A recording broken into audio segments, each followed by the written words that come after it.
Hello. This feels weird. It's been a really long time. I just thought it would be fun to say hi quick. I still hear from so many of you who are old friends who still have my email address or even my phone number. Just asking like how things are going. Do you like being a stay-at-home mom? What is that like? So I thought I'd just say hi quick. I still, let's see, it's been I guess a year and a few months since I really like officially closed down my business and kind of shut down basically everything.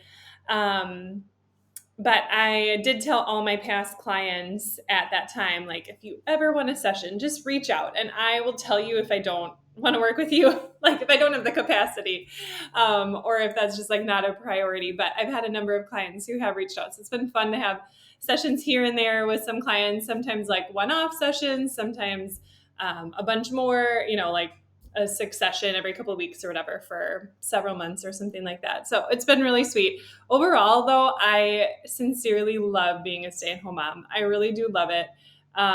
Obviously, it's challenging like any job, and it has its days that are more delightful and lovely than others, and some that are really hard, but I really love it. And I feel like my husband just raves whenever anyone asks about it. I think he just really appreciates not having like the kid shuffle of like anytime a kid is sick and they have to stay home from school or daycare, like who's going to change all their meetings, him and I trying to figure that out, or like snow days or whatever from school.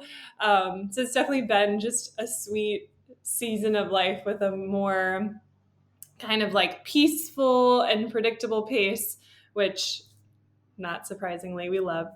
um, and a lot of people, even people like very close to me, like family members, when I decided to close my business, were so surprised because they were like, "You are so goal oriented. You are so entrepreneurial. I just can't picture you not having this or like being a mom and that's it.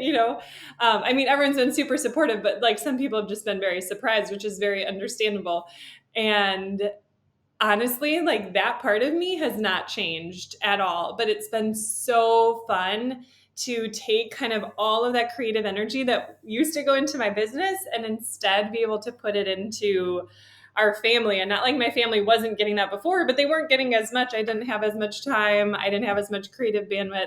So it's been so fun to take some of like my love of systems and efficiency and like go even more hardcore in our family, just finding ways for us to thrive and just have things that are like predictable or that we've decided once on, to use a lazy genius principle. And that's been like really, really fun. And I still read business books because I think they're so fun, even though at this point I have no intention of coming back to my business. But I still read business books because I feel like there's so much you can learn from them in terms of like how you run a household. So I think it's been really fun to just feel like I can do that more intentionally and thoughtfully than I did when I was spread a little bit more thin, even though I have no regrets of all the years that I had a business. And I am so thankful to the Lord for all of that time, all the friends that I've made. I mean, two of my very best friends today are people that I met because I had a business and they happen to be local people, and we are very, very, very close. And I probably would never, ever have met them if it weren't for my business. So, but yeah, the biggest thing that is now changing in our family is that we are going to start homeschooling next year. If you are shocked by that news, maybe you're not. I am. I literally remember one of my friends asking me like about a year ago, would you guys ever homeschool? And I was like, never, never. No, I do not think I could handle that.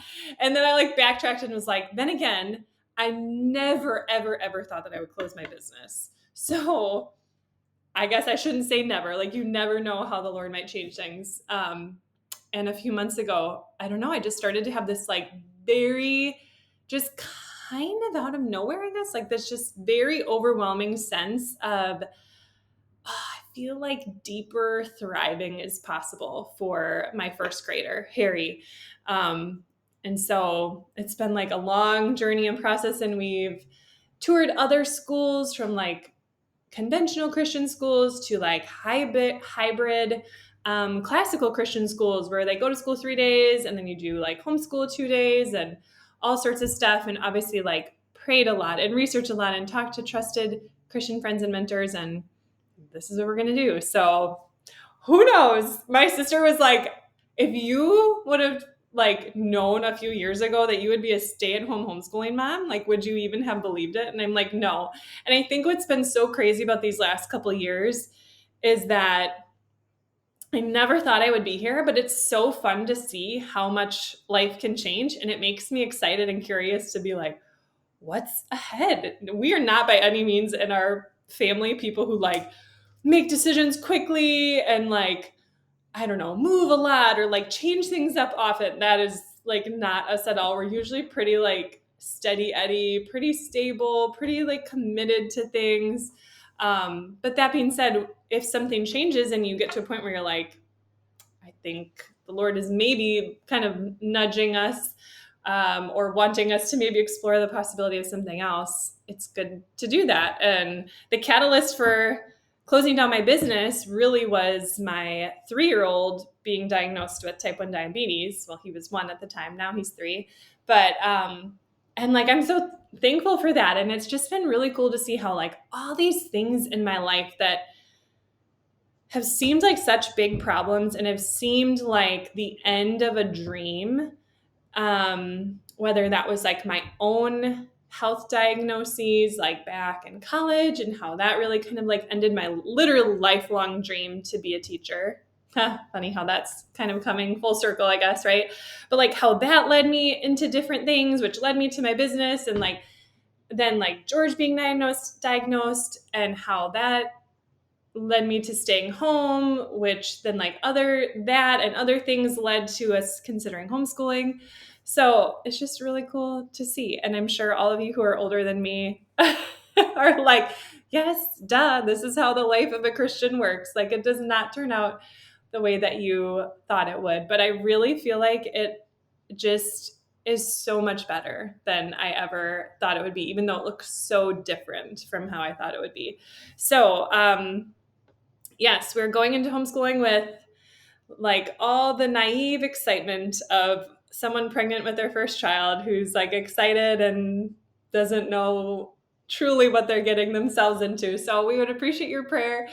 And obviously, if at some point in the soon future, in the near future, or the distant future, if things change and we're like, this is not serving our family, we are not thriving with this arrangement, we will certainly change things up. But for now, this is what we're going to try. So if you homeschool or were homeschooled or have any kind of expertise in the area, I would love to hear any encouragement or advice that you have. But I think in particular, one of the things I've been asking a lot of homeschool moms who are friends is like, if you could go back and say something to your fresh homeschooling mom self, what advice would you give? Were there things that you like worried about too much or overcomplicated, which is something I will have to be very careful not to do? I feel like we have a good, simple plan in place and like loosely held plan to start with, but I don't know, maybe I'm still overcomplicating it. And maybe I will. I'm sure that's a danger. So any advice you have, I would love to hear. For those of you who have prayed for us over the years, I can't tell you how much it means. If you want to pray for us again, we would love that. And for any of you who just want to comment and say hi, I would love that too. Or a lot of you still have my email address or my phone number. You can email me or text me and say hi. All right. I love you so much. Bye.